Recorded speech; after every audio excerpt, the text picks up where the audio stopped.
Bonjour à toutes et à tous et bienvenue dans cette nouvelle vidéo. J'espère que vous allez bien. Aujourd'hui, on se retrouve pour parler lecture.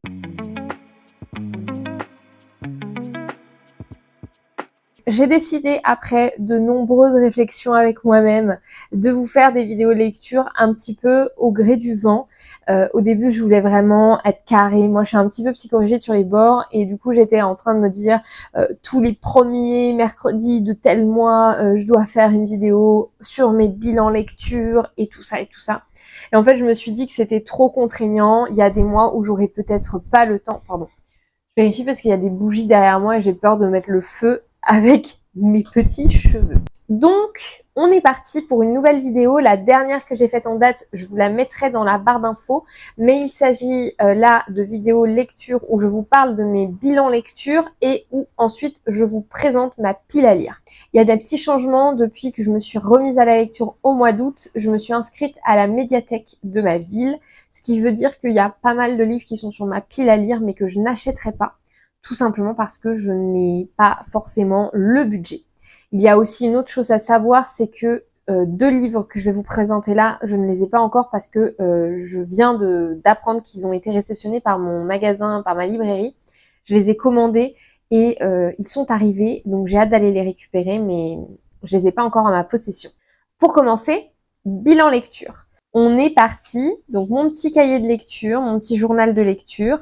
Premier livre que j'ai lu, il s'agit de Un tour du monde avec mon baluchon, Le tour du monde avec mon baluchon de Yann Kenneth. C'est un livre que j'ai avec une dédicace, donc il va rester avec moi. Je lui ai mis la note de 2,5 sur 5 pour la simple et unique raison que j'ai vu le long métrage et lu le livre. Dans cet ordre-là. J'ai d'abord vu le long métrage et ensuite lu le livre. Et je pensais que dans le livre, j'allais découvrir plus, que le long métrage était plus concis, qu'il y avait moins d'informations que dans le livre. Et en fait, pas du tout. En fait, je trouve que c'est un homme qui qui fabrique un bateau de 4 mètres de long et qui va faire, c'est Yann, hein, c'est une sorte d'autobiographie, un récit de voyage. Et il part faire le tour du monde avec son bateau de 4 mètres de long. Et il part pendant 4 ans, pile pendant la période du Covid. Et du coup, c'est hyper inspirant comme histoire. Mais le livre, je le trouve pas inspirant. Je le trouve c'est juste, voilà, son journal intime. Il raconte ses petites galères. Ok, aujourd'hui j'ai fait ça, et c'était pas une bonne idée. J'aurais dû faire comme ça, etc.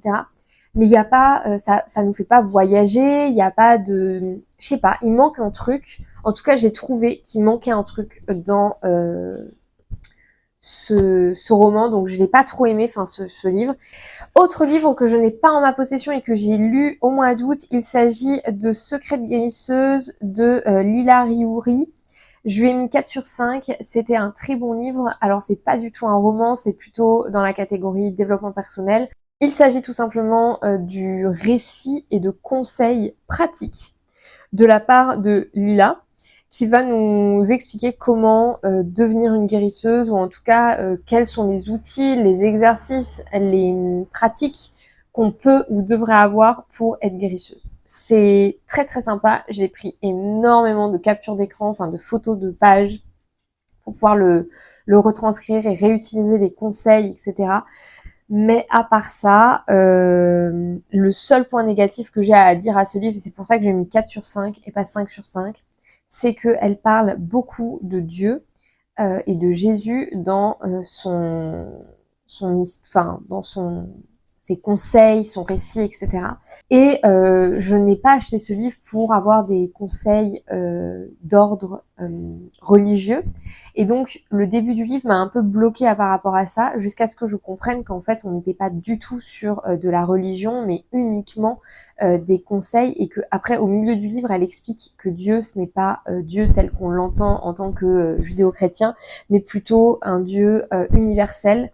Et donc là, ma fin de lecture s'est beaucoup adoucie par rapport à ça, et c'était vraiment, vraiment super chouette. Livre suivant, Mon cœur contre la terre de Éric de Kermel. J'ai adoré ce livre. Alors à la base, je l'ai eu en offert quand j'ai acheté 2 autres livres de cette collection-là. Et Il fait 282 pages. Je lui ai mis 4,5 sur 5. J'ai adoré ma lecture. C'était hyper doux, hyper léger. Je l'ai lu en une semaine. C'est très court pour moi qui ne lis pas beaucoup. Il a écrit d'autres livres et notamment un livre que j'ai très envie de lire qui est La librairie de la place aux herbes. Et d'ailleurs, la librairie de la place aux herbes, on a beaucoup entendu parler. En tout cas, moi, j'en ai entendu parler pas mal. Donc voilà, c'est un très bon auteur. C'est l'histoire d'une femme à l'aube de sa cinquantaine qui quitte tout, qui est microbiologiste à Paris, qui travaille pour le gouvernement. Et elle fait une erreur. Elle fait une erreur et du coup, ça lui fait faire un petit déclic et elle quitte tout pour retourner dans sa vallée des Alpes d'enfance. Elle retrouve son oncle, elle retrouve sa famille, elle retrouve ses amis d'enfance et il y a beaucoup de descriptions de paysages, il y a beaucoup de questionnements autour des souvenirs, de la famille, des attaches, du fait que les gens changent dans la vie et qu'il peut quand même y avoir des amitiés qui persistent malgré ces changements, etc. C'était vraiment trop touchant. J'ai beaucoup aimé ma lecture. J'ai commencé mon mois de septembre avec une lecture de folie à laquelle j'ai mis 5 sur 5 parce que j'ai beaucoup aimé cette lecture. Il s'agit de La nuit, le son de ta voix de Laure FR. Je suis désolée pour la manière dont je prononce ce nom. C'est une histoire d'amour, c'est un roman young adulte, donc en gros il est pas très long, il fait 300 pages, c'est écrit très gros, c'est un brochet, c'est pas un poche, et c'est une histoire, c'est de la collection L'Ardeur. Donc c'est des histoires assez spicy, on va dire. Et là, on est sur une histoire entre deux femmes, deux jeunes filles, à la sortie du collège, intégration du lycée. On a du coup... et donc, on a le personnage principal qui va tomber amoureuse de Nour, qui est une jeune fille terriblement libre et complètement en dehors des cases. Et il va y avoir toute cette histoire d'amour naissante entre les deux, c'est trop chou.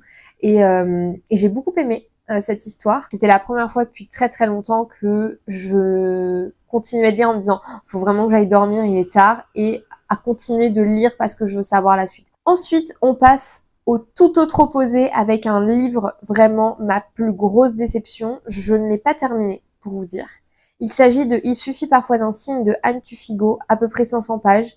Un livre qui parle des synchronicités, des signes dans la vie, etc. Anne Tuffigo, c'est une médium très très très intéressante. J'aime beaucoup regarder ses vidéos, son contenu sur les réseaux sociaux, sur internet. Elle fait beaucoup d'interviews et tout ça. Et donc quand j'ai vu son livre, je me suis dit mais ça va être trop bien. Eh bien écoutez, je suis terriblement déçue par cette lecture parce qu'en fait, je m'attendais pas du tout à ça. Je pensais tomber sur une lecture plutôt axée autour de conseils pour appréhender les signes, pour découvrir qu'est-ce que c'était que le monde de la synchronicité, des symboles, des signes et tout. Et en fait, pas du tout. En fait, c'est une suite de témoignages, enfin, d'expériences de ses clients. C'est-à-dire qu'elle raconte des morceaux de vie de ses clients. Mais il n'y a pas de réel conseil. Et d'ailleurs, donc j'ai lu presque la moitié.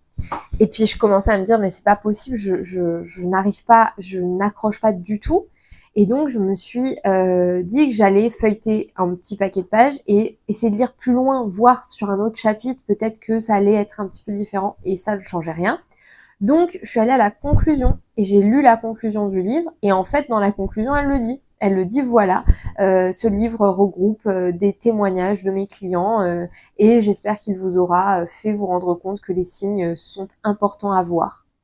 Mais c'est pas du tout ce que moi je voulais avoir comme livre en fait. Donc peut-être que je me suis trompée à l'achat, que c'est moi qui en avais une attente complètement différente du but de ce livre. Mais en tout cas, je l'ai pas du tout aimé et je me suis accrochée pendant à peu près une dizaine de jours et au bout d'un moment j'ai arrêté. Je me suis dit je vais pas, ça va me dégoûter de la lecture en fait. Donc voilà. On passe ensuite à un livre que j'ai emprunté à la médiathèque et que je vais aller ramener bientôt. Il s'agit des 1000 talents d'Eurydice Gusmao. C'est un livre pas très très gros, c'est un brochet écrit assez gros quand même et il fait 249 pages. Donc plutôt pas trop mal. Et c'est une histoire assez... ça se passe dans les années 50, c'est hyper léger et en même temps ça relate de sujets de société très intéressants et assez importants à traiter. On va suivre au début Eurydice qui a une vie de famille, une femme, toute bonne sous tout rapport et qui a 1001 passions et elle va développer ses passions un petit peu à l'extrême jusqu'à ce que son mari lui dise d'arrêter et ainsi de suite pendant plusieurs passions comme ça. Et après, plus le temps passe dans le livre et plus on va découvrir les vies des autres personnes autour d'elle. Des chapitres entiers sont dédiés à certains personnages de l'histoire. Et c'est une histoire visiblement inspirée de personnes réelles. C'était une bonne lecture, je lui ai mis la note de 3,5 sur 5 parce que c'était pas non plus le livre de l'année, mais c'était cool et en fait j'ai expliqué, je lis un livre que j'en suis à la moitié à peu près, qui est Tresser les herbes sacrées, je vous en avais parlé dans la dernière vidéo. Et c'est un livre très très lourd à lire, donc j'ai fait une pause là, une bonne pause, hein. Ça fait, je dirais, bien 15 jours, 3 semaines que je l'ai pas ouvert parce que vraiment il est hyper long à lire. Je vais m'y remettre, mais je voulais avoir une lecture un peu plus légère et la bibliothécaire m'a conseillé celui-là. Et je regrette pas, il était très chouette. Et maintenant on passe au dernier livre que j'ai lu ces dernières semaines et il s'agit donc de Une pilule difficile à avaler dans la collection Bretzel et beurre salé, écrit par Margot et Jean Lemoal. Donc ce sont des cosy mystery tout simplement. On va suivre l'histoire de Cathy. Alors en fait c'est le tome 2 de la série, je ne le savais pas. Le libraire m'a dit que je pouvais les acheter et les lire dans l'ordre que je voulais. Et effectivement, je me suis rendu compte à la moitié à peu près qu'il y avait des morceaux d'histoire. Ils faisaient référence au tome 1. Et donc, effectivement, il manquait un petit peu des morceaux. Mais en réalité, on n'a pas besoin d'avoir lu les autres pour lire celui-là. En tout cas, lui était très chouette. Je sais plus pourquoi j'ai pris celui-là et pas un autre. Mais il était vraiment chouette. On va élucider un meurtre. C'est vraiment le cosy mystery par excellence. Ça se passe en Bretagne. C'est écrit par des Français bretons. Et on va suivre l'histoire de Cathy qui est témoin d'un meurtre et en fait, qui découvre un cadavre. Et la police, comme dans tous les cosy mystery, sont complètement à la ramasse. Et donc, elle va mener son enquête, essayer de découvrir qui a tué cette personne, pourquoi, comment, etc. Vraiment, une super lecture. Je lui ai mis la note de 4,5 sur 5 et j'en ai eu pour 15 jours pour le lire, enfin 13 jours très précisément pour le lire. Mais pour ma défense, oui, j'en ai eu pour 13 jours pour le lire. Mais j'ai eu le marché, le festival entre temps et tout, donc il y a eu une bonne semaine où j'ai pas du tout lu, donc voilà. On en est là pour ce qui concerne les lectures que j'ai faites. Maintenant, on passe à ma pile à lire. On est sur une pile à lire jusqu'à fin décembre à peu près. Le premier qui me vient sous la main, il s'agit d'Esprit d'hiver de Laura Kasichk. C'est un livre qui se passe, il me semble, en Russie. Il me semble. Et c'est un livre qui parle de fantômes. On a une femme qui se retrouve la veille de Noël enfermée chez elle et il y a des traces de pas dehors. On comprend pas trop. J'ai déjà lu en fait, mais j'ai complètement oublié de quoi ça parlait réellement. J'ai juste relu le petit résumé. On passe à un cosy mystery. Succès mortel, Le chat de la bibliothécaire de Miranda James. Miranda James est une classique en termes de cosy mystery. Je vais le lire, je pense, je vais le commencer bientôt, je pense. Là, je suis en train de lire, vous allez le voir, un gros livre, mais je pense que je vais pas tarder à le commencer celui-là parce qu'il a l'air vraiment cool. Ensuite, on a un livre trop mignon, tout kiki, tout simple, que j'ai très envie de lire maintenant, mais j'essaie de me retenir parce que j'ai d'autres choses à lire en même temps et avant. Le restaurant des recettes oubliées. Déjà, on en parle de cette couverture incroyable. Moi, je suis fan de ce genre de couverture. C'est un livre où, par chapitre, on va suivre l'histoire d'une personne complètement différente. L'idée, c'est un restaurant à Tokyo où les gens viennent pour qu'on refasse leur recette d'enfance ou une recette oubliée de leur famille. Et donc là, on va suivre plusieurs, je crois qu'il y en a 6 recettes. Donc c'est des assez gros chapitres, hein. Ouais, c'est ça, 6 recettes. Vous voyez, on a 6 chapitres à peu près de cette taille-là. Et à chaque fois, du coup, on va comprendre le lien avec cette recette, on va découvrir les souvenirs d'enfance de la personne, etc. Ensuite, ça, c'est un livre que j'ai trouvé. J'ai une librairie féministe engagée chez moi dans ma ville qui s'appelle Fière de l'être. Et elle regroupe que des livres hyper bienveillants, hyper cool, vraiment trop chouette. Et j'aime beaucoup aller là-bas parce que ça me donne des bonnes idées. Et là, en l'occurrence, j'ai acheté 2 livres chez elle. J'ai acheté pour commencer La République des femmes de Gioconda Belli. C'est en Amérique du Sud, dans une république fictive où les femmes ont complètement pris le pouvoir. Et en gros, il y a une catastrophe naturelle. Et juste après cette catastrophe naturelle, du coup, le pouvoir est complètement renversé. Tout se mélange et les femmes prennent le pouvoir. Et donc, on va suivre, en fait, on va découvrir toute cette histoire au travers des souvenirs de la présidente, en fait, de ce nouvel État. Ensuite, c'est un livre que je suis en train de lire en ce moment, que j'ai commencé il y a 3-4 jours. J'en suis là, j'ai lu tout ça. Il s'agit de La passeuse de mots, le tome 1 des Twice, donc Alric et Jennifer Twice. C'est un énorme livre. Il fait, attendez que je vous dise, 730 pages. Et quand à la fin il y a écrit à suivre, tu te dis que on n'est pas loin d'avoir. Enfin, il y a une bonne saga qui suit et effectivement il y a beaucoup d'épisodes, il y a beaucoup de livres dans cette histoire-là. Dans un tout autre registre, La sage-femme d'Auschwitz de Anna Stuart. Je m'attendais pas du tout à un livre aussi gros, hein, pour les personnes qui en ont entendu parler, qui l'ont pas vu en vrai. Il est quand même assez gros. C'est un poche qui fait 470 pages. Donc on est quand même sur un beau bébé. Hein. Et bon, ça, je vais me préparer à le lire, mais pas tout de suite. Hein. On va lever le pied. Parce que ça, c'est une histoire vraiment, vraiment dure. Donc je veux vraiment lire que ça et me concentrer là-dessus pour vraiment en apprécier toute l'histoire, d'autant plus que c'est tiré d'une histoire vraie et tout. Donc, Ensuite, nous avons La Maison Golden, Salman Rushdie. Et alors là, on est sur un beau bébé parce que pareil, il fait 490 pages, mais alors je pense qu'on peut pas écrire plus petit. Vraiment, c'est un délire par rapport à La Sage-femme d'Auschwitz, par exemple. Je l'ai acheté ce livre il y a 2 ans et je ne l'ai jamais lu. Donc, j'ai envie de le lire. En plus, c'est une histoire qui se passe en hiver. On passe maintenant au livre que je n'ai pas en ma possession pour plusieurs raisons. Parce que je les ai commandés, parce que je vais les prendre à la médiathèque, etc., etc. Pour commencer, on a Humanimal que j'ai commandé et qui est arrivé à la librairie. Il faut que j'aille le chercher. C'est un livre de Amy Alter. C'est une dystopie. C'est dans une histoire fictive, dans un monde fictif. C'est un livre qui vient de sortir. Elle l'a sorti fin septembre et j'ai trop hâte de le lire. On a ensuite La Société très secrète des sorcières extraordinaires. Ça, c'est un livre que je veux lire très vite. Et pareil, il est avec Humanimal. J'ai commandé les 2. J'ai entendu parler par Le Bruit des mots, je crois, que c'est la chaîne YouTube Broadway Limited, qui est visiblement un de ses livres préférés. Donc j'ai très envie de le lire. Ça se passe à Noël, en hiver, il neige et tout ça, donc ça a l'air cool.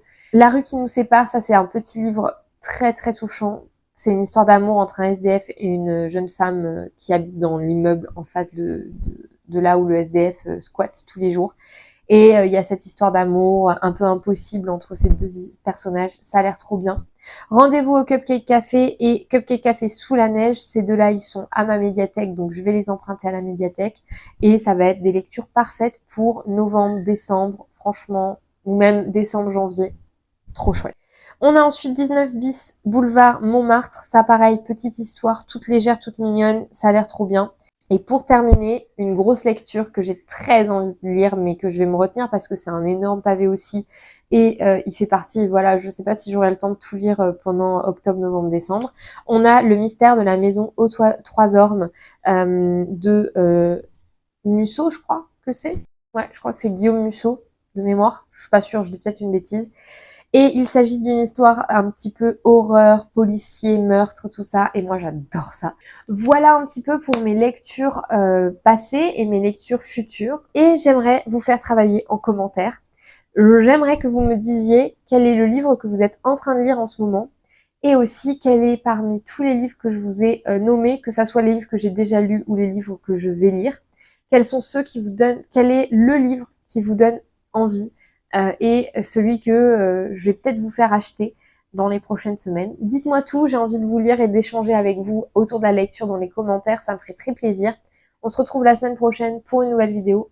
Prenez soin de vous.